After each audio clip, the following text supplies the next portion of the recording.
Okay. Hang on, let me just make sure. Okay. The tea party for all duchies.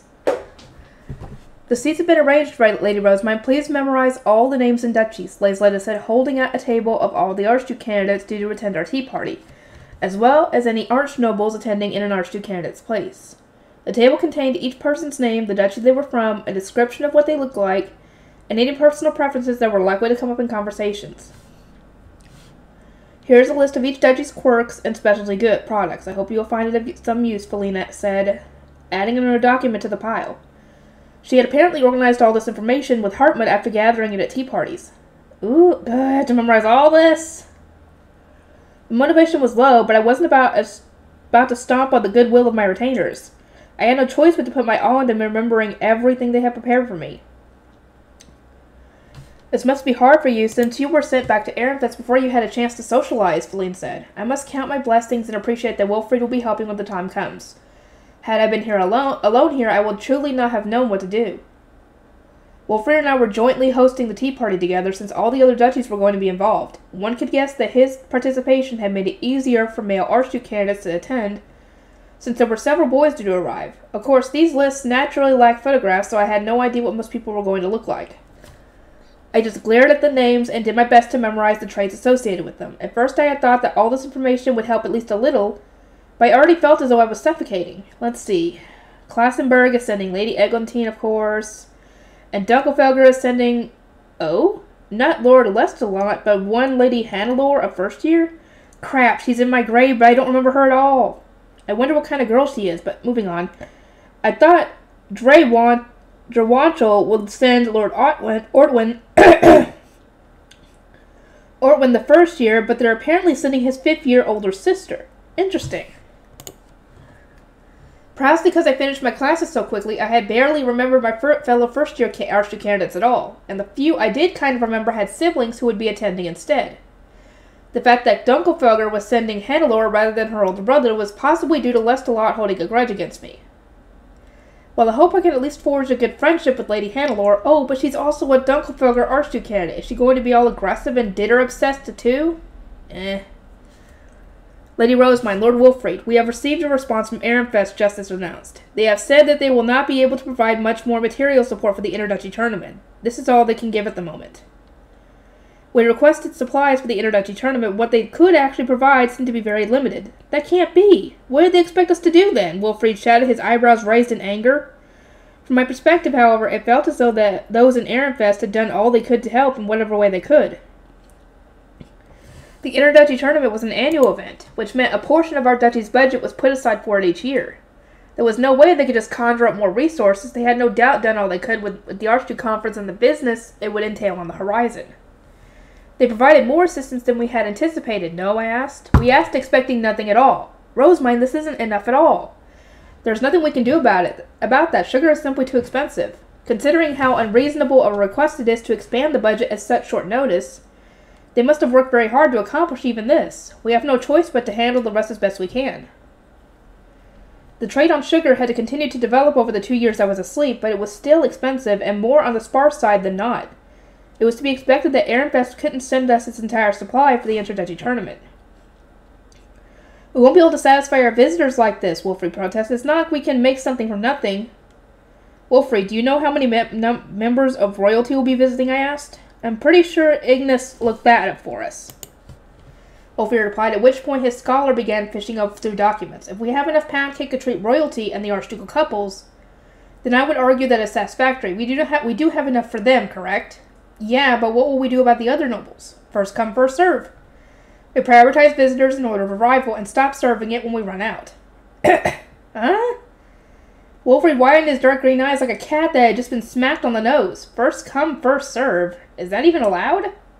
Regardless of whether it is or not, we cannot serve food that does not exist. We should ensure service only for royalty and the archducal couples, while serving other nobles as they come. Then when we run out of seats, we can serve pound cake to be taken home. Once we run out of that as well, we will politely request that they leave while saying that we await their visit next year. What do you expect, Wilfried? That is simply too disrespectful, Justice interjected, refusing the idea as well. What do you expect, dude? We can't make something from nothing. You can't make more food appear when you have no food. What do they expect? You can't just snap your fingers and magically make more food appear. Magic is amazing, but it don't work like that. Knowing service for royalty and the archducal couples was a satisfactory idea since it followed status-based customs, but simply ignoring other nobles outright was not an option. It seemed that the parents of some betrothal students were due to visit, and we absolutely needed to accommodate them to some degree. In that case, what if we calculate how many guests of each importance are going to visit, and then reserve seats or gifts for them, I suggested. Only the nobles who wander our way unprompted will be turned away.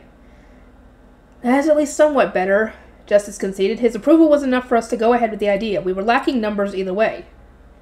As for how to dress up what we have as best as possible and how to satisfy our visitors, I shall leave all that to you, Wilfrid. I am not much of a socialite myself, I said, directing work his way.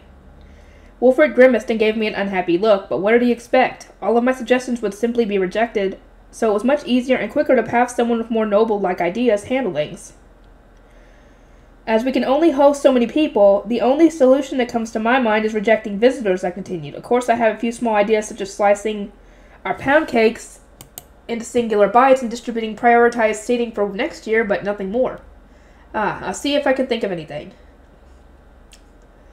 Preparations for the large-scale tea party progressed alongside preparations for the Interduchy tournament until at last it was the day of the tea party. The tea party room assigned to Ehrenfest was on the first floor, close to the stairway leading down to the basement kitchen, which made it easier to prepare sweets and tea.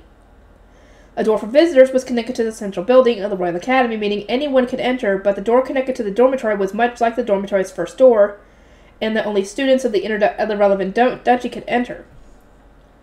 I entered the room my attendants had prepared and checked that everything was in order, including whether we had enough tea and sweets. After that, I discussed with Wilfrid how we were going to divide our guests. There would be a great number of visitors here for every single duchy. I couldn't hope to run the tea party alone. I'll leave Klassenberg and her school friends to you, Rosemine. I'll prioritize hosting the first years. I know from class, and those I know a little from attending those other tea parties. That will be quite helpful, Wilfrid.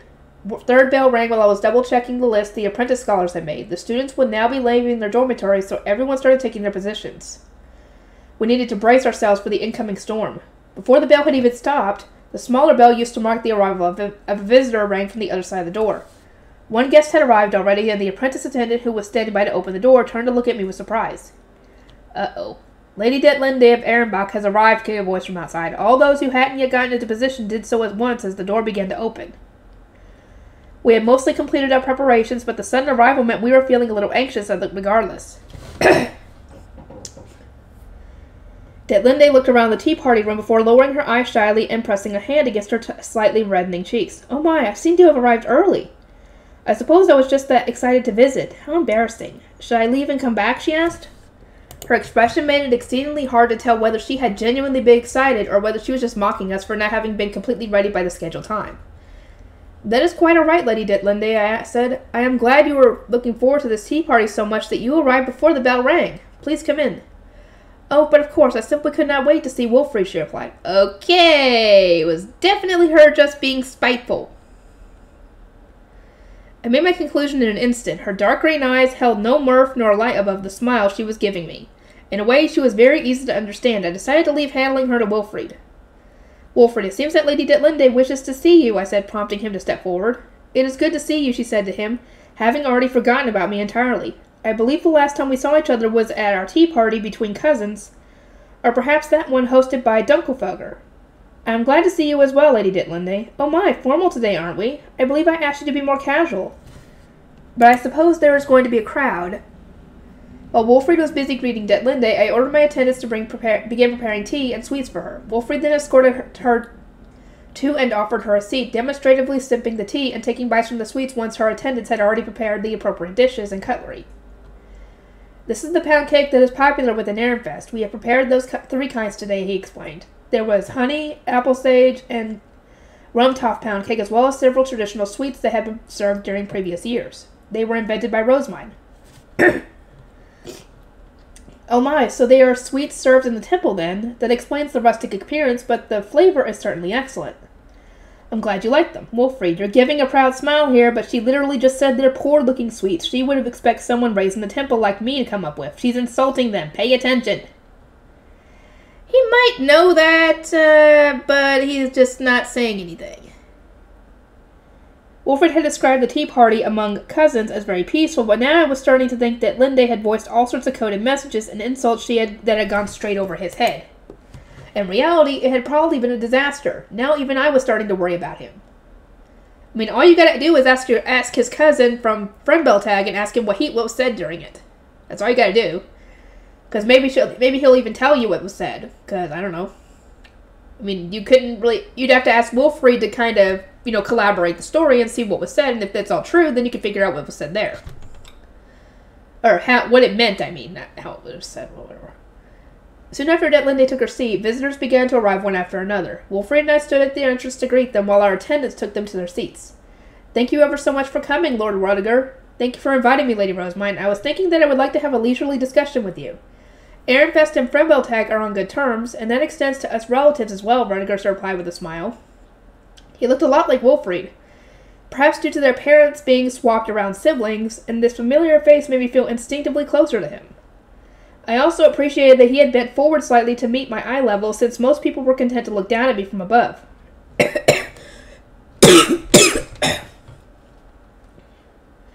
You would consider me a relative, despite the fact that I am adopted, Lord Rudiger? I wish to be as friendly as possible, he replied. I similarly wanted to be on good terms with Fullmetal, considering that it was Florencia's hometown. As we exchanged smiles, Wolfried was welcoming another visitor. Lady Hannelore, thank you for coming. Thank you ever so much for inviting me, Lord Wolfried. I have truly been looking forward to today. Lady Rosemine is busy, I see. I will greet her later. Sorry. As I was speaking to Rudiger, I glanced over at Hannelore. She was a quiet-looking girl, not at all comparable to her aggressive older brother, Lancelot. Her almost purplish light pink hair was tied into two tails, one on each side of her head. She looked a little tense, and the way her red eyes darted around the room reminded me of a rabbit. Lady Eglantine arrived, and over half of our guests were seated. Lady Rosemine, I thank you ever so much for inviting me today. I am determined to introduce you to my other friends, she said, gesturing to those who had entered with. Likely due to her being a 6th year, pretty much all of her friends were older students. The girls immediately began to circle around me. Even up close, you truly are small, Lady Rosemine once said. They eyed me as though delighting over the cuteness of a stuffed animal. Though, as an Archduke candidate, there were no doubt some plotting behind their smiles. No doubt. I wonder whether they're being this friendly because I'm so small? Or is it because Eglantine introduced me as a friend? I'm not sure how I should be interacting with them. I entrusted Wilfrid with handling our remaining visitors as I took the girls to their seats. Duchy rankings took priority here. I then escorted Adolphine and our Archduke candidate from Duranko III, who smiled at me as I gestured at her seat. You were forced to spend 2 years asleep in a jaree following a serious poisoning attempt, yes? Adolphine asked. My little brother has told me you are quite well learned despite this fact. He wanted to come here as a fellow first year, but I wish to see you ever so much. Sorry, I know that his name is Ortwin, but I don't at all remember what he looks like. That's me too, because if I don't meet somebody and meet them or like a lot, I'm gonna forget their face and their name. So I understand what Rosemine is feeling like. I smiled, but I was screaming on the inside. My brother tells me that Lord Ortwin is quite intelligent and that he is absolutely honored to be his classmate. Casual discussions were kicking up across the room. It was almost the end of socializing season, so the Archduke candidates and the Archnobles sent to their place already knew each other reasonably well by now. I was surrounded by Eglantine and her school friends, while Wolfried made his way over to them as he knew the most. Ehrenfest pound cake has a humble appearance, but it really is quite good. Even Prince Anastasius is fond of it, Eglantine said as she introduced the sweet. Several of her friends' faces lit up at once as though they were waiting for this very subject. I had some at one of your previous tea parties, Lady Eglantine. The apple sage flavor was particularly delightful, one girl said. That pound cake was a gift from Lady Rosemine, which reminds me, the hairpin I will be wearing at graduation was made in Ehrenfest at Prince Anastasius' instruction. It has ended up looking quite splendid. Eglantine is already shilling me to all her friends. What an actual goddess. She was better than me when it came to flattery, and she was much more influential. I wanted to learn from her radiant example, but that seemed fairly tough. Your hair looks even more lustrous than usual, Lady Eglantine. Is that also thanks to Ehrenfest? One of the girls asked. I cannot help but notice that the women of Ehrenfest have especially brilliant hair today. For advertising purposes, every girl from our duchy had used Rinsham in preparation for the tea party, much like they had done prior to the advancement ceremony. Even the attendants serving everyone had glossy hair. Your hair is especially glossy, Lady Rosemine. May I touch it? Another girl asked. Of course. Eglantine's friends took turns touching my hair, praising it, and expressing their jealousy. Of course, they also asked whether I would sell them some Rinsham, but I wasn't allowed to engage in any trade here. Unfortunately, I cannot make such decisions myself, since I need the Ops' permission to engage in any trade. Would you like trial jars, however? I can share that much at least. Oh my, you don't mind? Not at all. There are a limited number, though, so I will need to prioritize friends. In my eyes, one could hardly call a relationship founded on bribery a friendship, but this was just a fact of life for Archduke candidates. Ehrenfest was in a hardly favorable position at the middle of the duchy rankings, and unless there was merit in befriending me, nobody would even bother trying. I needed to make as many friendships with other duchies as possible, while Eglantine's influence was on my side. I will have my attendants prepare them, I said, and then I shall greet my other visitors. Tea parties of this size are always dreadfully busy. We wish you luck. With encouragement from Eglantine and her school friends, I slipped out of the circle and signaled Brunhilde with a glance. She would deliver the Rinsham trial jars while I greeted those I had missed on my first pass. I wish to form bonds with you all as soon as possible, but fate necessitates that I return to Ehrenfest, and so it is only now that I have been able to hold a tea party. I extend my apologies and thank you ever so much for visiting during these busy weeks. You were raised in the temple before being adopted by the Archduke, weren't you, Lady Rosemine? Detlinde asked, looking and sounding concerned. You must participate in temple rituals even now. I cannot imagine how hard that must be, as I have naturally never set foot in a temple of all places, but I sympathize with your struggles. The visitors were astir. Many had already known that I was adopted, but apparently not that I had been raised in the temple and continued to serve as the High Bishop even now. A few people scornfully muttered, "In the temple," to one another. Their eyes were narrowed like predators that had just discovered a weakness to exploit. Using faux concern to publicize my dirty laundry, here. Talk about nasty. This wasn't a one-time thing either. I would need to go back for the dedication ritual every year from now on. Allowing my temple origins to become a lasting weakness for others to attack would only cause me having lasting trouble. I needed to own it here and now, so I looked over everyone and smiled. Indeed, as Lady Detlinde says, I was raised in the temple due to family circumstances. However, it is by the request of the Ob that I continue to participate in religious ceremonies. Ehrenfest is suffering so greatly from the mana shortage that even a child such as myself is needed to serve as a saint and participate in ceremonies. I am admittedly quite jealous of greater duchies that have no such mana issues to deal with. Isn't that right, Wolfried? Yes, I too have participated in temple ceremonies, filling the duchy with my mana. It was arduous but worthwhile, since it is the duty of the Archducal family to fill the land of mana. Of course, I also envy the greater duchies so rich with mana that their Archduke candidates need not do this work themselves. I nodded in agreement and then gave Detlinde an envious look, one which said, I would like for your home to share its plentiful mana. It was an ironic jab, since Ehrenbach was plummeting down the ranks despite being a greater duchy, and she appeared to understand this. She furrowed her brows in frustration, and the hard look in her dark green eyes intensified. Many middle and lesser duchies are suffering right now, but Frembaltag too is envious of the greater duchies, Rediger said with a calm smile. And yet, despite the difficulties we all share, Lady Rosemine assisted Frembaltag when we called for aid. Our duchy has nothing but gratitude for the Saint of Ehrenfest. I am grateful that your people are so appreciative, Lord Rediger. I hope that Ehrenfest and Frembaltag can continue to assist one another in the future. Is that just a generic thank you, or is he trying to lead into the proposal that I've already rejected with my guardians? Frembaltag's intentions were not yet clear. I appreciated the backup, but I couldn't say whether they were expecting even more assistance in turn. To avoid the troubles that might come with any further clarification, I ended the exchange with a smile. It feels that we are all struggling as of late, came words of agreement from those in the middle and lesser duchies. My commoner upbringing meant that I couldn't really empathize with them, but the Civil War had dramatically changed the lives of countless nobles. The sovereignty had also undergone blatant and quite extensive change, to the point that Justice had commented on how different the Royal Academy was not long after arriving here. Ehrenfest was struggling from having fewer people, but other duchies had been impacted even more. Sorry. You say that Ehrenfest is struggling from a lack of mana, Lady Rosemine, but your duchy's grades have been steadily rising. You should even are spreading new trends, one girl sassed. That is because we are putting our best efforts into areas that do not require mana, I replied. Of course, we are likewise working on the mana problem as best we can. It was true that our written grades had shot up, but those didn't require mana, and all of our new trends were fashion accessories and sweets, not new magic tools. Everyone seemed to nod in response, understanding my point entirely. I consider your hairpins very delightful, Lady Rosemine, one of the girls said. To think that we could help their duchy, or one could help their duchy in ways that do not require mana. I believe I will need to learn from your example and think of something myself. Oh, but Lady Rosemine is also working on matters that do require mana, came an unexpected rebuttal. I turned to see a boy looking at me with probing eyes, an archnoble attending because his duchy had no archduke candidates at the moment.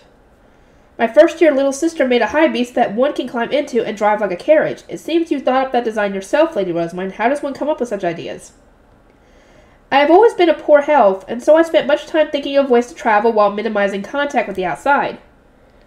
The drivable high beast was my solution, I replied. It was a complete shameless lie. I certainly felt bad for all the people who were nodding to themselves at my apparent logic. The truth was I had simply only been able to picture a car after being instructed to make a vehicle. One can ride drivable high beasts without needing to change into riding clothes, plus they can be used to carry luggage, I continued. I believe it is quite a convenient design for women, but the surrounding walls block the usage of weapons, so my guard knights have maintained that it is not suitable for knights. There came a few impressed noises from among those gathered. The idea is quite splendid, but was it not said that you assaulted a dormitory supervisor with your high beast, Linde asked, drawing attention once again? It was ultimately no more than a rumor, but its fey-beast-like design is surely to blame. Did no one try to stop you, or do you simply have a fondness for such terrifying creatures? I knew from experience that attempting to convince everyone that Leslie was cute would not do me any favors. As I paused to think about what to do, Wolfrey looked at the ground and then snapped his head back up as though he had just had some incredible idea. Rosemine prioritizes toughness when creating her high beast. Her weak constitution has resulted in her being drawn toward those who exude strength. Just consider how many knight commanders she's fond of. There's Lord Bonifacius, Lord Ferdinand, Cardstead. Wait, what? I know you're trying to back me up here, Wilfred, but that is completely untrue. When have I ever said that I love strong people? That's so wrong. That said, his twisted backup appeared to have had some effect. Linde was now giving me a look that was filled with both concern and pity. I see. The weak admitting the strong is understandable, but as a woman, I would suggest that you seek cuteness over strength, she said.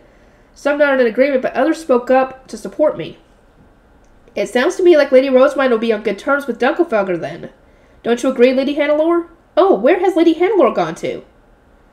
As if she had briefly left to wash her hands. Admiring the strong. Okay.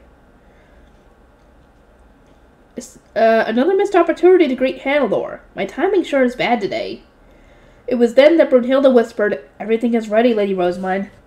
I concluded my greetings and started making my way back to my seat, all the while eyeing Hannelore's empty chair. I was now going to be distributing the trial jars of Rensham to Eglantine's friends. The girls met me with looks of excited anticipation. They had seen Eglantine and the Ehrenfest girls' glossy hair with their own eyes, so it only made sense that they would want to secure some Rensham for themselves. Brunhilde brought over the small jars with a half-smile, at which point I noticed Hannelore return out of the corner of my eye. We had completely missed each other. I wanted to speak to her at least once before this party was over. But for now, I distributed the jars to the friends Eglantine had introduced me to. I started with the dolphin and carefully worked my way down the status hierarchy from there. "Here is yours," I said. "My attendants will explain how to use it later." "Oh my, I thank you ever so much." As I was handing them out, I noticed that I was drawing attention from the people Wilfred was speaking to as well.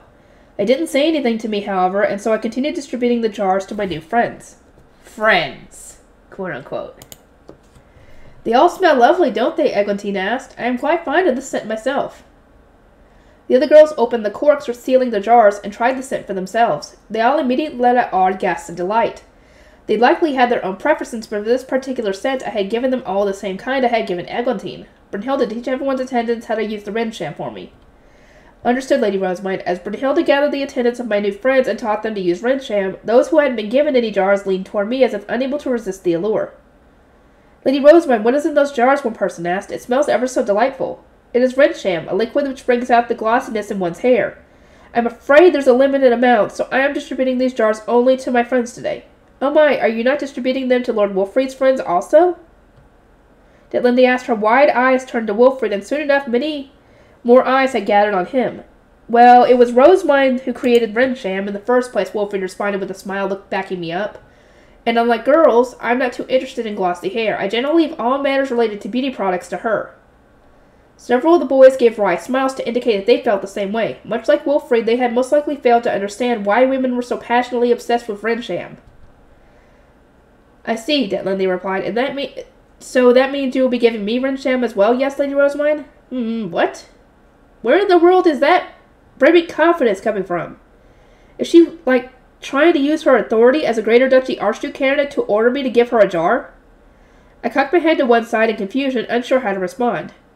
Goodness, Lady Detlinde, did Lady Rosemine not just say she is distributing them only to her friends? I do not believe your words thus far have been friendly in the least. Thank you! Thank you, Eglantine. You were awesome. You're backing me up on this. Or backing her up on this. Eglantine said, chastising her with a soft smile. She spoke as the Archduke candidate of Klausenburg, the highest-ranking duchy, and our friends who had just received Rensham all nodded in quiet agreement. I see. So this is why men nobles and lay nobles flock to greater power. It keeps them safe from tyrannical misuses of authority. As a lower-ranking duchy, Ehrenfest had to obey the orders of Ehrenbach, but if an even higher-ranking duchy like Klausenburg stepped in, then Ehrenbach would need to back down. It was only now that Eglantine had protected me, despite not being a relative or my guardian, that I started to truly know how it would feel to be a men noble or even a lay noble here. At the same time, I understood for myself what matters members of a faction expected from those they followed. In the Royal Academy, I needed to take care to be as friendly as possible with greater duchies, and in Ehrenfest I needed to take care to protect the men nobles and lay nobles in my faction. Even after Eglantine's interjection, Detlinde persisted. She widened her dark green eyes as though she were the one being treated unfairly. I blinked in surprise, and then sadly looked down. I am shocked that our relationship seems so cold on the outside. I am always concerned for Lady Rosemine. She is my precious cousin. Yeah, right, you didn't mean that when you were talking about having her excluded at the tea party. Frickin' two-faced little bitch. But yeah, if she was really thinking of her as a cousin, she would have let Rosemine come to the tea party with her and Wilfried and Rudiger. But no, you were essentially telling her that, yeah, you're not my family. So what, you think her family now when you want something? Of course, that's freaking toxic right there. And my heart ached when I learned she was attacked by other nobles in her home duchy. What? Precious cousin? You're what now? My words may have seemed harsh to most, but such sharpness is a reflection of my familial love. Lady Rosemine understands me, don't you? No, not at all. She was flip-flopping so blatantly that my jaw actually dropped as she spoke. However, I quickly snapped back to reality. I needed to reject her here, otherwise everyone would accept her erroneous statements as fact. This is my first time hearing such a thing. I recall you once saying to my face that I am no cousin of yours. Thank you! You called her out! Called her out! Oh my, it seems that even you misunderstand me, Lady Rosemine. How tragic, Detlinde said, slumping forward. The boys watching certainly seemed to have fallen for her act. And I started to worry that the girls would similarly conclude that there had been a tragic misunderstanding. As I turned my attention to them, however, it became clear that they had picked up on the lies and were getting annoyed. They subtly signaled for me to end this already. Lady Rosemine, it was all a misunderstanding. You are my precious cousin, Detlinde reiterated, seemingly intent on continuing this charade, despite the flat, unamused look she was receiving from all the other girls. No, I'm pretty sure I understand you just fine, Detlinde, but what should I do? How do people want me to end this? I paused, unsure what a noble would do to end the situation, and it was then that Gudrun appeared with one of the small jars in hand. My lady, might I suggest you gift your cousin, Lady Detlinde, some Rensham too, she asked with a smile, lending me the Rensham while simultaneously showing me a slip of paper in his palm that read, Use this opportunity to emphasize your position as cousin to an Ehrenbach Archduke candidate. He was right. There was no harm in me exploiting her status. The very reason I was distributing the Rensham to my friends was to ensure my own security. Though it is annoying having to give her some after she smack-talked me so much. I had no idea you viewed me as such a precious family member, Detlinde. My apologies. If you would have me, then I welcome our relationship as cousins, I said. She probably wouldn't be able to backtrack on our connection as family now that she had announced it in front of Archduke candidates from every single duchy. I smiled and held out the bottle, to which Detlinde took with a smile. Indeed, may our relationship be long and fruitful, Lady Rosemine. Giving some Rinsham to Detlinde caused a number of other girls from the duchies to come forward, all asking for trial jars of their own. I counted, and we just had just enough for all those flocking around me. Once the jars of Rinsham had all been distributed, and my attendants had explained how to use them, the topic shifted to Eglantine accepting Anastasia's request to escort her during the graduation ceremony. In truth, I acquired Prince Anastasius' escort thanks to Lady Rosemine's assistance, Eglantine revealed. Is that so? Please do share the details, came of reply. It was highly important, even from a political perspective, when the royals chose to escort, so boys and girls alike were interested in what Eglantine had to say. Lady Rosemine, it is quite interesting that you were able to meet with Lady Eglantine despite having returned to Ehrenfest before socializing season began, one girlette said. It was when the music professors invited me to a tea party, I replied. Lady Eglantine invited me to a separate tea party with her afterward. My time in the Royal Academy is limited, so it was quite reassuring that I was given the opportunity to befriend her. Some girls responded with looks of surprise, no doubt because I had started socializing so much earlier than usual, but Detlinde gave a worried look of sympathy. You must feel very concerned then, she said, considering that Lady Eglantine is about to graduate. Oh my, you are quite prone to worrying, aren't you, Lady Detlinde? Fear not. Lady Rosemine and I have promised to remain friends long into the future, haven't we? Lady Eglantine replied, easily restraining Detlinde and directing a smile my way. It was a soft smile of a goddess, and I returned it with a nod. Lady Rosemine gave a small, trembling voice. Oh, Hannelore! I turned and saw Lady Hannelore from Dunkelfelder clasping her hands before her chest and wearing a resolved expression. There is something I want to ask you, Lady Rosemine. Whew, I can finally greet her. I had an attendant help me down from my chair so that I could stand before Hannelore. She was certainly on the smaller side for a first-year student, but she was significantly taller than me, as one would probably expect. I looked up and saw that her red, rabbit-like eyes were wet and trembling. I thought it important to greet you properly, Lady Hannelore. It feels we have just been missing each other all day, I said before giving the proper noble greeting. Much to my surprise, however, Hannelore looked more troubled than pleased when she greeted me with in turn. Wait, did she not come here to greet me? Have I messed up? I was starting to feel worried, and Hannelore likewise looked around with an anxious expression. People were starting to watch us with curious looks, as if something was about to happen. I wanted to speak to you about my brother, Lady Rosemine, but on second thought, this is not quite the place for it. I will save the matter for another time. Is Lestalot causing more problems or something? We had beaten Dunkelfelder in a game of dinner, using what was considered an unusual plan, thereby avoiding their attempt to take custody of Schwartz and Boyce, and then we had refused a rematch through our dorm supervisor. Perhaps Lestalot was making some unreasonable demand of me that Hannelore couldn't mention in public? That is not all, however. I also wanted to ask if we could possibly be friends, Hannelore asked, nervously. I glanced over at Brunhilde and felt my stomach drop as she suddenly shook her head. Oh no, this is even worse than an unreasonable demand. We're out of trial jars. I'd assumed that Hannelore wasn't interested since she was busy talking with Wilfried while everyone else was crowding around me. What should I do? Maybe I should have saved a jar for each greater duchy? It's obviously a problem that a greater duchy is asking for some Rinsham after we've already gone through it, given it all away. Sheesh. Greater duchy should demand a jar. That's how they're supposed to act. I don't think that's what she wants, though. If she had wanted, don't you think she would have come up with everybody else? Struggling with the impossible problem before me, I decided to plainly state the truth. Lady Hannelore, I'm truly sorry, but we're out of jars to distribute. What? Hannelore widened her eyes in surprise and she looked down. I knew it! This is not what she wanted! She was asking to actually be friends! Not because of the Rinsham.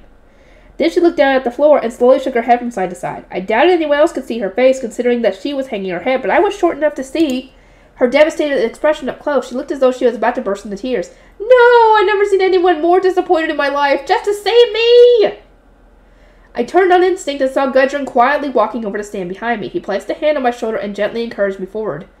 Lady Rosemite, I do believe Professor Solange mentioned that Hannelore visits the library often. Perhaps you could lend her one of your books as proof of your friendship? I widened my eyes in shock, and Gudrun nodded to confirm that was true without a doubt. There was an instant where the question of when he had heard such information from Solange flashed in my mind, but was quickly forgotten amid the intensity of the revelation. Oh my, you are a lover of books, Lady Hannelore? Yes, well, I do not dislike them, Hannelore said, looking up and nodding. Most Archduke candidates never bothered to go out of their way to visit the library, but Hannelore apparently went there quite often. She had presumably started going there once her lessons were all over, which had probably been right around the time I returned to Ehrenfest. I could tell we would have become fast friends if only we hadn't missed each other. I found a bookworm cutie. I want to be friends with her. I want to be friends with her so bad. This must be the guidance of Mestinora, the goddess of wisdom. Woohoo! Hot mana started to course through my body as I was struck with the urge to offer a prayer of gratitude right then and there. I managed to contain myself, however, since it would be well and truly awkward for me to pray in the midst of all these Archduke candidates so soon after my temple upbringing had been mocked. Lady Hannelore, I had many night stories, but which one would you prefer? Stories focused on romance or on fighting? As an Archduke candidate from Dunkelfelger, I presume the latter? Hannelore paused and thought. If I had to choose, I would say I prefer stories about romance, she finally responded in a quiet, reserved voice. The thought of such a shy-looking girl enjoying romance was in itself enough to bring peace to my heart. I see, she likes both, but prefers love stories. Interesting, interesting. In this case, I would lend her the book of romantic night stories that Elvira had written, and then probe her for opinions. Perhaps we could even make a book together in the future. The possibilities were endless. I will have it sent to you at once, then. I am quite happy to have made a book-loving friend, I said with a full smile. Hannelore responded with a cute smile, looking relieved. Then she clapped her hands together in realization. In that case, if I lend you a book of my own in return, what would you be interested in, Lady Rosemine? Oh my gosh, someone might be a literal angel.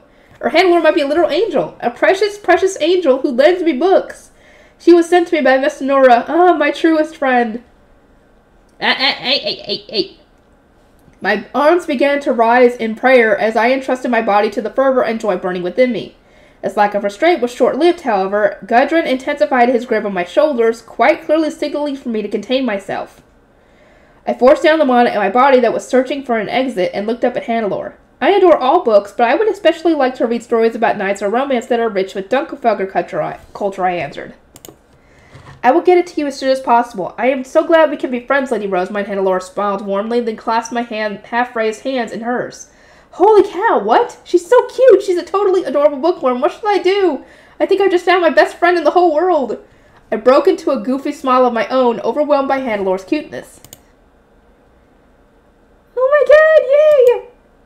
I am glad to be your friend as well, Lady Hannelore. All of a sudden, everything went black. When I woke up, I was already in bed. I sighed at how familiar this whole experience was. It feels like it's been a while since I last messed up like that. It seems I had gotten too excited about finding a new best friend and had fallen unconscious. The massive quantity of mana raging through me had not had any form of release, whether for prayer or a face stone, so even my Jareve expanded capacity hadn't been enough to contain it. Oh my god, I'm feeling better. I have to bring Hannelore that book and apologize. Oh boy, the Interduchy tournament's next, but I can't continue it. I have to go into work. I thought I was going to be off today, but I have to work. I'm sorry, everybody. I gotta get this edited and uploaded. I'll see y'all next time.